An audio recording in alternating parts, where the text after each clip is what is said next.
많은 사람들이 인생이 특별히 어려운 때를 당했을 때 평안했더라면 생각할 수 없었던 것에 대해서 생각하곤 합니다. 특별히 견딜 수 없는 어려움을 겪게 되면 그제서야 자신의 인생과 하나님과의 관계를 생각하게 됩니다. 그러면서 하나님의 뜻대로 살아야겠다라는 마음의 소원을 품게 되기도 합니다. 이스라엘 백성들에게도 그런 마음이 들 때가 있었습니다. 그것은 나라가 큰 위기를 만나거나 이방 민족으로부터 고난을 받을 때 그들은 자주 그러했습니다. 그래서 하나님께서는 이스라엘 백성들이 하나님의 뜻대로 살아가게 하시려고 그들에게 하나님을 잊지 않도록 하는 여러 가지 방법들을 그들에게 주셨습니다. 하나님의 말씀을 배울 수 있도록 해주셨고 또 선지자의 음성을 들을 수 있도록 만들어 주셨습니다.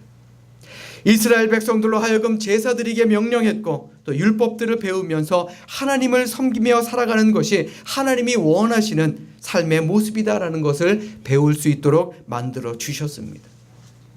그런데 문제는 이스라엘 백성들의 마음이 무디어지고 신앙적으로 침체하게 되면 하나님께서 이렇게 은혜로운 방법을 통해 그들에게 깨닫게 해주신 것을 그들은 마음속 깊이 알아듣지 못한다라는 것이 문제입니다. 쉽게 말해서 너무나도 편안하니까, 사는 것이 편안하니까, 내가 특별히 기도할 것이 없다라고 느껴지게 되니까 그들은 하나님을 찾지 않게 되었다라는 말입니다. 그런데 오늘날 우리의 교회 역시도 마찬가지입니다. 교회가 위기를 겪지 않으면 이들과 똑같은 길을 걷게 된다라는 것입니다. 오히려 우리의 가정과 일터, 우리의 교회가 또 이 나라가 어려움에 처했을 때 하나님을 찾는 백성들이 많아진다면 그것이 오히려 은혜가 될 수 있지 않을까요? 물론 어려움을 일부러 찾을 필요는 없습니다. 그러므로 평안할 때 오히려 하나님을 찾는 그런 삶의 지혜가 우리에게 필요한 줄로 믿습니다. 위기 때만 하나님을 찾는 것이 아닙니다. 편안할 때도 하나님을 찾을 수 있는 그런 지혜로운 믿음의 사람들이 되시기를 주님의 이름으로 축원합니다. 오늘 읽은 본문의 무대는 이스라엘 백성들이 한참 블레셋이라고 하는 아주 강력한 기마 민족의 나라에게 침략을 받았을 때의 일입니다. 이스라엘 백성들은 블레셋 족속으로부터 압박과 핍박을 받았고 이 고난을 받을 때가 돼서야 비로소 하나님이 생각이 나게 된 것입니다. 그런데 문제는 이스라엘 백성들이 하나님의 백성이었음에도 불구하고 왜 하나님이 우리를 도우시지 않을까? 왜 하나님이 우리를 고통에서 해방시켜 주시지 않으실까? 하나님의 능력을 의심하기 시작했다라는 것입니다. 그들이 그렇게 소중하게 여겼던 하나님의 법궤도 빼앗기게 되었고 싸움에서도 지고 블레셋의 압박을 받게 되니까 하나님이 우리를 버리셨나 보다 라는 생각을 하게 되었다라는 말입니다. 그렇다면 정말 하나님이 우리가 잘못해서 그런 어려움을 겪게 만드시는 것일까요? 오늘날 우리의 가정과 일터가 어려움을 겪는 것이 과연 하나님이 정말 나를 미워해서 우리에게 어려움을 주시는 것이겠느냐라는 말입니다. 문제는 하나님이 생각하는 섬김의 모습과 당시 이스라엘 백성들이 하나님을 섬기는 그 모습에는 큰 차이가 있었다라는 것이죠. 다시 말해서 이스라엘 백성들은 이방신을 섬기면서 살아가면서도 그 속에서 하나님께 제사를 드리고 말씀을 들으며 자신들은 하나님을 잘 섬기고 살아간다라고 착각하며 살았다라는 것입니다. 사실 이스라엘 백성들이 그 이방의 땅에 들어가서 이방신을 섬기는 것도 알고 보면 나름대로 피치 못할 만한 그런 사정이 있었습니다. 그들에게 하나님을 향한 확신이 없고 그 낯선 땅, 이방의 땅에서 살고는 싶고 그러다 보니 하나님도 섬기고 이방의 신도 섬기고 그리고 살아왔다라는 것입니다. 한마디로 현세적인 복을 누리기를 원했다라는 말이죠. 그러니까 오늘날 우리들도 신앙생활을 하면서 전심으로 하나님을 찾는 삶이 쉽지 않다라고 말하는 것처럼 국가적인 차원으로 생각해봐도 이스라엘 백성들이 전심으로 하나님을 찾는 것이 결코 쉬운 일은 아니었다라는 말입니다. 그런데 사무엘 선지자는 이스라엘 백성들에게 강력하게 권면합니다. 오늘 본문 3절의 말씀 우리 같이 읽도록 하겠습니다. 3절의 말씀입니다. 시작. 사무엘이 이스라엘 온 족속에게 말하여 이르되 만일 너희가 전심으로 여호와께 돌아오려거든 이방 신들과 아스타롯을 너희 중에서 제거하고 너희 마음을 여호와께로 향하여 그만을 섬기라. 그리하면 너희를 블레셋 사람의 손에서 건져내시리라. 아멘. 여기서 말하는 너희가 전심으로 여호와께 돌아오려거든, 이 말씀은요, 쉽게 말하면 너희가 정말 여호와 하나님을 찾는다면 이라는 뜻입니다. 그러므로 오늘을 사는 우리에게 사무엘이 말하고자 했던 것은 우리가 적극적으로 하나님을 찾기 원한다면, 하나님을 만나기 원한다면 무엇보다도 내 안에 없애야 할 것들을 없애는 작업이 먼저 일어나야 한다라는 것입니다. 이방신들과 아스타롯, 이것이 무슨 신이었느냐? 이것은 중요한 주제가 아닙니다. 중요한 것은 그들이 이방신을 섬기는 그 모든 동기가 바로 결국은 자신들의 욕심이었다라는 것입니다. 이스라엘 백성들에게는 자신들이 보호받고 싶은 욕심, 이 땅에 사는 동안은 물질의 축복을 받고 싶은 욕심, 그런 것들이었다라는 말입니다. 그들에게는 복을 누가 주든지 상관없었습니다. 하나님이 주시던 이방신이 주던 자신들은 그저 받기만 하면 된다라는 욕심을 가지고 살았다라는 것입니다. 그런데 여러분들 잘 생각해 보십시오. 오늘날 우리도 마찬가지 아닙니까? 하나님의 백성이다 라고 말은 하지만 사실 끊임없이 하나님 이외에 다른 것들을 의지하며 다른 것들에게 보호받기를 원하고 살아가는 것은 아니냐라는 말입니다. 어느 선교사가 인도 한 마을의 족장을 만나 하나님을 전하고 있었습니다. 그는 족장에게 돌로 만든 우상은 아무런 능력이 없고 우리는 오직 하나님을 의지해야 된다라고 열심히 그에게 말씀을 전했습니다. 한참을 듣던 족장은 자신이 의지하는 돌 우상을 꺼내놓습니다. 그리고는 그 옆에 동전 하나를 올려놓습니다. 그리고는 종이 2개를 꺼내서 우상과 동전 앞에 놓고는 이 우상 앞에는 우리의 우상이라고 적어놓습니다. 그리고 동전 앞에 있는 종이에는 무엇라고 적었겠습니까? 그리스도인들의 우상. 그 모습을 보고 선교사는 아무런 말을 하지 못했다라는 이야기입니다. 사실 우리가 하나님을 믿고 의지하며 살아갑니다 라고 이야기하긴 하지만 우린 때로 물질 앞에서 흔들릴 때가 있다라는 것이죠. 하나님만 붙들고 살겠습니다 라고 말은 하지만 물질 앞에서 흔들리고 물질을 의지하며 살아갈 때가 있다라는 것입니다. 하나님께서는 우리가 어떤 마음으로 살아가기를 원하시느냐 하면 하나님 이외에는 우리에게 참된 도움이 없고 하나님이 우리를 보호해 주시지 않으면 우리는 아무런 보호자가 없다라는 간절하고도 전적인 믿음을 갖기 원하십니다. 우리가 그런 마음을 가질 때 비로소 하나님을 전심으로 구할 수 있기 때문에 그렇습니다. 지금까지 하나님의 은혜와 하나님의 축복으로 내가 살아왔고 그리고 앞으로도 살아갈 날에도 나는 하나님의 축복으로 살아갈 것이다.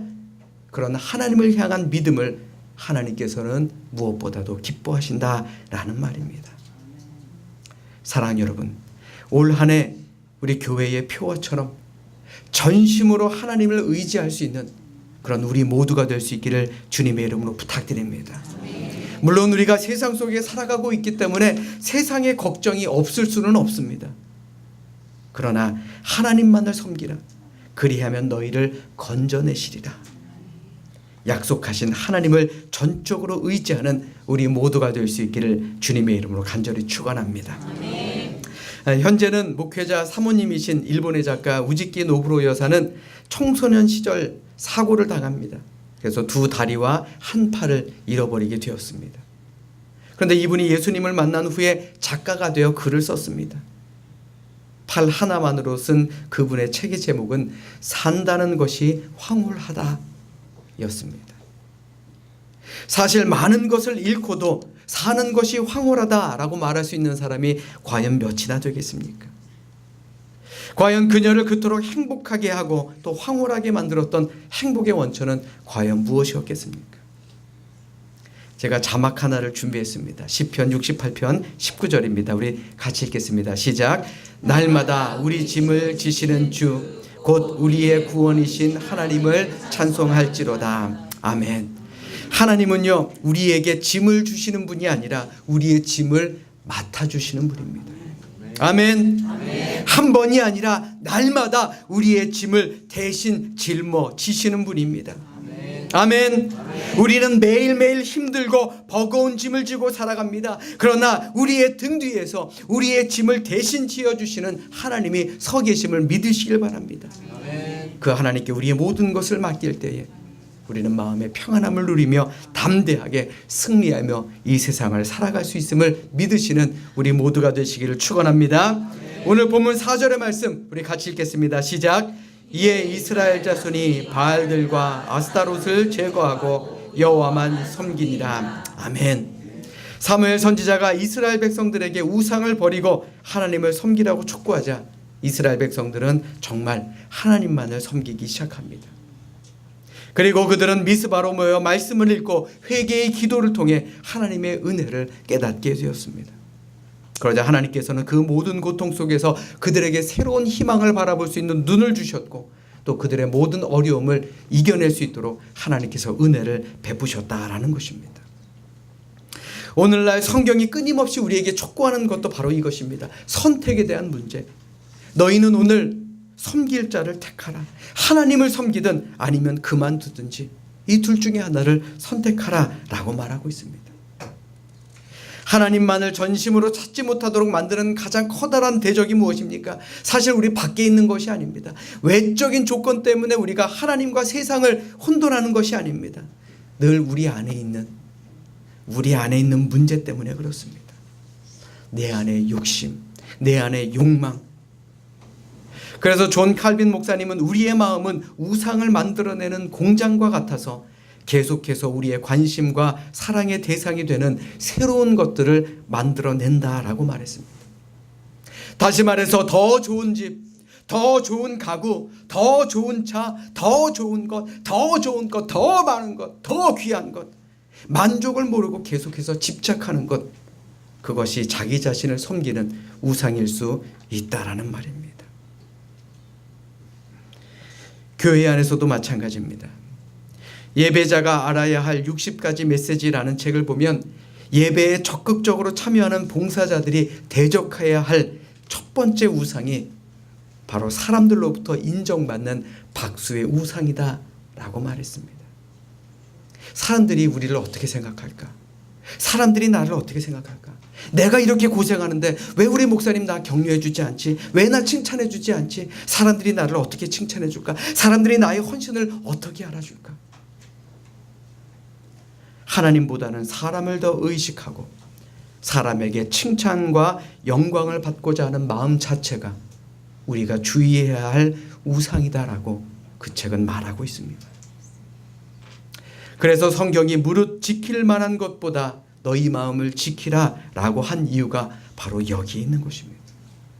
사랑하는 여러분, 그러므로 무엇보다 우리의 마음을 지킬 수 있는 우리 모두가 되시길 바랍니다. 올 한 해 전심으로 하나님을 의지함으로 말미암아 하나님께서 주시는 참된 평안함을 얻는 그런 복된 믿음의 성도님들이 되시기를 주님의 이름으로 축원합니다.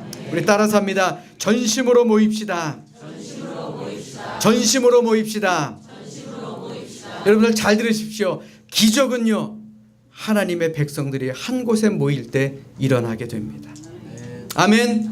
아멘. 오늘 본문 이후의 말씀이지만 5절의 말씀에 보시면 사무엘이 이르되 온 이스라엘은 미스바로 모이라 내가 너희를 위하여 여호와께 기도하리라 하매 그랬습니다. 사무엘의 말을 들은 이스라엘 백성들이 전부 미스바에 모였습니다. 왜 모이라고 했을까요? 모여야 기적이 일어나기 때문에 그렇습니다. 먼저 모여야 하나님이 주시는 부흥의 역사가 일어나기 때문에 그렇습니다. 느헤미야 9장의 말씀을 보면 이스라엘의 영적 부흥운동은 에스라의 지시를 따라서 이스라엘 백성들이 수문 앞 광장에 모여 말씀을 들을 때에 일어나게 되었습니다.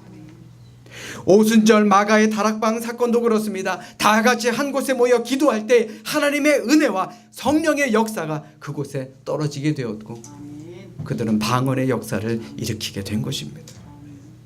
사도행전 10장의 고넬료 가정의 부흥도 그가 속한 모든 사람들이 모여 기도할 때에 일어나게 된 것입니다. 우리 목회자들이 왜 그렇게 예배의 자리에 함께 모여라, 기도의 자리에 함께 하자 권면합니까? 우리가 함께 모여 기도할 때 성령의 역사가 일어나기 때문에 그렇습니다. 우리가 함께 모여 찬송할 때 하나님의 능력을 우리가 체험할 수 있기 때문에 그렇습니다. 아멘. 아멘. 저는 요즘 예배 드릴 때마다 너무나도 행복합니다. 왜요? 예배 드리는 인원이 전보다 훨씬 더 많아졌기 때문에 그렇습니다. 자, 한번 돌아보세요. 이렇게. 자, 2층도 한번 보세요.